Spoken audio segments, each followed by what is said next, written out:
bienvenue sur le tutoriel PALONG. PALONG, c'est la cohorte BPCO. Et PALONG, c'est plus de 3000 patients inclus et suivis depuis 2014. L'objectif de la cohorte, c'est de faire une photographie de la BPCO en France, photographie en vie réelle. Et les patients sont inclus par des pneumologues, quel que soit leur mode d'exercice, libéral ou hospitalier. L'inclusion est facile, elle ne prend pas plus de quelques minutes. Et nous allons vous montrer comment on fait et vous montrer que c'est très facile et très rapide.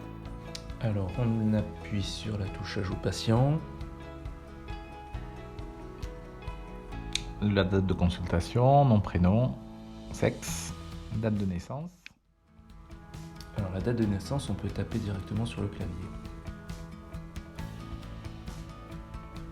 Le lieu de naissance, la profession, très important. Il vit au domicile, il est né à Bordeaux.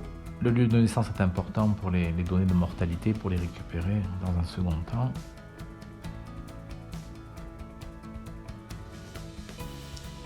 Voilà, le patient a été adressé par son médecin traitant.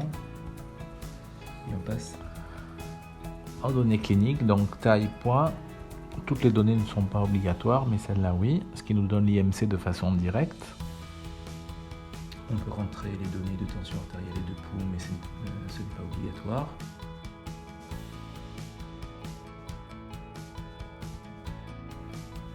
Le tabagisme, bien sûr, avec la consommation. On a les données de cannabis, de cigarettes électroniques, bien sûr. Les expositions professionnelles.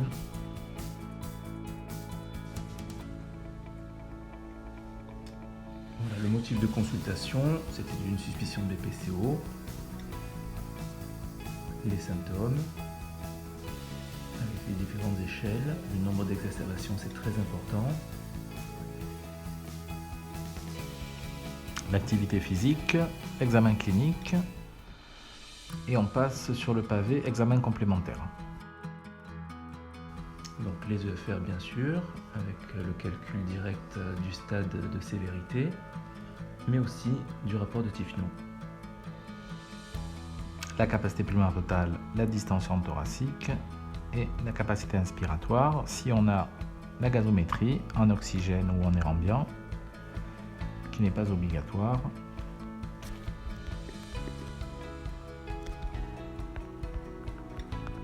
Les épreuves d'effort si on les a, ce qui permet de calculer le score de BOD, et puis on a accès au BOD simplifié, modifié. Voilà l'imagerie si on l'a faite, et dans ce cas précis, il a passé un scanner avec de l'emphysème, un épaississement bronchique. On passe sur le pavé comorbidité avec les pathologies respiratoires, donc il a des apnées, les données de cancérologie avec tous les organes atteints et le type d'anapathe des cancers. Donc les différentes pathologies. Le bloc fiche de recours aux soins avec les médicaments non respiratoires,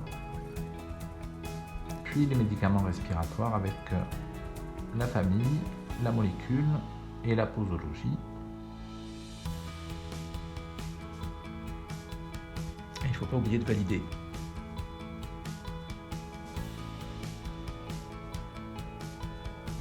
Voilà, quand on oublie de mettre la posologie, on peut modifier et revalider ensuite.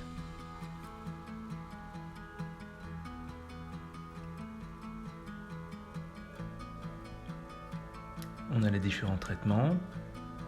On peut renseigner l'observance.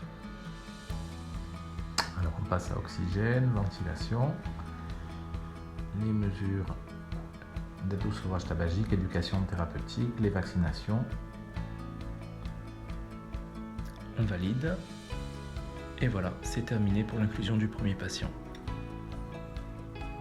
Alors bravo, vous avez inclus votre premier patient PALONG. La saisie des visites de suivi est plus rapide. Quand vous rejoignez la communauté PALONG, vous recevez les newsletters qui permettent d'avoir un retour sur les avancées de la cohorte, Les études publiées les présentations au congrès, et une synthèse de votre patientèle avec une comparaison avec les données de l'ensemble de la cohorte. cette évaluation des pratiques permet de valider votre DPC. Merci d'avoir suivi ce tuto PALONG. Et bienvenue dans l'aventure PALONG.